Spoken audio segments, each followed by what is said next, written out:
तो स्वागत है आपका ATV न्यूज़ में। मैं आपके साथ आसिफ शेख।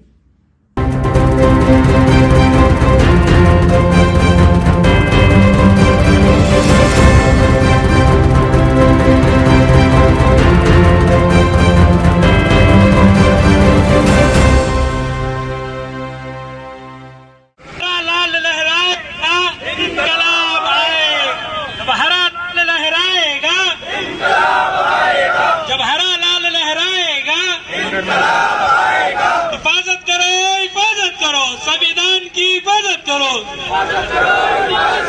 संविधान की हिफाजत करो, हिफाजत करो संविधान की हिफाजत करो, संविधान की हिफाजत करो। जिंदाबाद जिंदाबाद एसडीपीआई जिंदाबाद,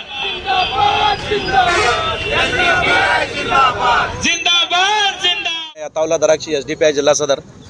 आज हमारे एसडीपीआई की जानिब से जो है अम्बेडकर सर्कल में एक एहतजाज रखा गया था, जिसका खास मकसद था कि जिस कदर देश भर में संविधान खिलाफ जो है इकदाम चल रहे हैं, हम इसके खिलाफ एक आवाज़ उठाने के लिए, जिसमें सबसे बड़ा मकसद हमारा एक ज्ञानव्यापी मस्जिद के तहत जिस कदर अदलिया का फ़ैसला आया है और ये वाराणसी की डिस्ट्रिक्ट कोर्ट में इस बात को डिक्लेयर किया गया है, डिसीजन दिया गया है कि आप तय खाने में जो है वहाँ पर पूजा कर सकते हैं। हम इसकी मजम्मत करते हैं क्योंकि एक ही जगह पर नमाज और पूजा नहीं हो सकती। बिल्कुल एक बर्तन में एक मुसलमान और हिंदू भाई खाना खा सकते हैं, लेकिन इबादतें मुश्किल है क्योंकि प्रैक्टिस ऑफ रिलीजियस जो है इसकी इजाज़त भी नहीं देता। इनकी इबादतें अलग हैं और हमारी इबादतें अलग हैं।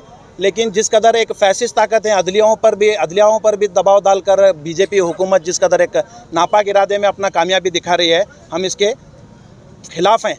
और साथ ही साथ मैं ये कहना चाहता हूँ कि जिस कदर एक प्लेस ऑफ वर्शिप 1991 जो एक्ट है, जिसके तहत ये बताया गया है कि 1947 के बाद में जो प्लेसेस रिलीजियस हो या फिर पहले की जो भी इमारतें हैं, वो उन प्लेसेस को जो है जिस हाल में है उसी हाल में उसे रखा जाएगा। अगर वहाँ पर नमाज़ पढ़ी जा रही है तो नमाज ही पढ़ी जाएगी, अगर वहाँ पर पूजा किया जा रहा है तो वहाँ पर पूजा ही किया जाएगा। लेकिन इस एक्ट की धज्जियाँ उड़ाते हुए, एज़ पर सीधी बात है कि आप कानूनी संविधान की धज्जियाँ उड़ाते हुए, कानून की धज्जियाँ उड़ाते आप इसके बावजूद भी बेशर्मों की तरह जो है कोर्ट में एक याचिका दाखिल कर रहे हैं।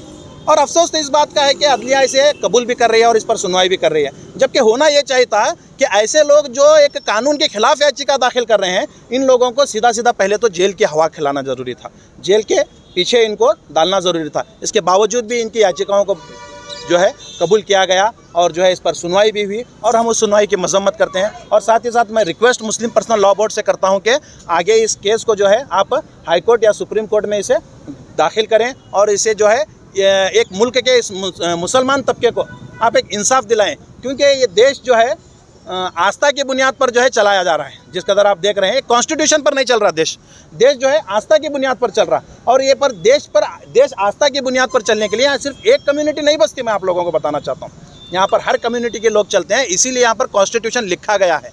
आप अगर देश को कॉन्स्टिट्यूशन की बुनियाद पर चलाएंगे तो ये देश पूरा मन चलेगा। आप अगर देश को आस्था की बुनियाद पर चलाएंगे तो दीगर मजहब के लोग यहाँ पर उठ खड़े होंगे, जिसकी वजह सिर्फ आप गवर्नमेंट और अदलियाएं होंगे। मैं ये बताना चाहता हूँ। आज जो यहाँ पर हुआ सिर्फ प्रोटेस्ट हुआ है या कोई मनवी पत्र भी दिया गया है? नहीं, मनवी जिस कदर आप पूछ रहे हैं, मनवी तो नहीं दिए हैं, क्योंकि मनवियों का जहाँ तक असर हो रहा है हम भी देख रहे हैं। और जहाँ तक हमारा मकसद है कि हुकूमत पर एक प्रेशर क्रिएट करे, जिसकी वजह से हम प्रोटेस्ट के ज़रिए जो है कर रहे हैं और अवाम को हमारे साथ जोड़ रहे हैं। और अगर इस हद तक इस चीज़ को बदला नहीं जाएगा तो फिर इस चीज़ के लिए और भी हम लोग जो है ताकत लगाएंगे कानूनी। एसडीपीआई का डिस्ट्रिक्ट कमेटी मेंबर। आज एसडीपीआई की जानिब से हमारा यहाँ जो प्रोटेस्ट रखा गया था वो ज्ञानव्यापी मस्जिद से मुताल्लिक़ रखा गया था, क्योंकि बहुत सारे हिंदुत्व ऑर्गेनाइजेशन ये दावा कर रहे हैं कि ज्ञानव्यापी मस्जिद के काशी विश्वनाथ मंदिर की जगह ज्ञानव्यापी मस्जिद की तामीर की गई। ये एक बिल्कुल एक झूठा प्रोपेगेंडा और एक पॉलिटिकली बेनिफिट के लिए एक प्रोपेगेंडा चलाया जा रहा है। देख रहे हैं कि आज की बीजेपी सरकार जो है एक पॉलिटिकली बेनिफिट के लिए हिंदू मुस्लिम को लड़ा रही है। इनका मकसद ही 2024 के इलेक्शंस हैं।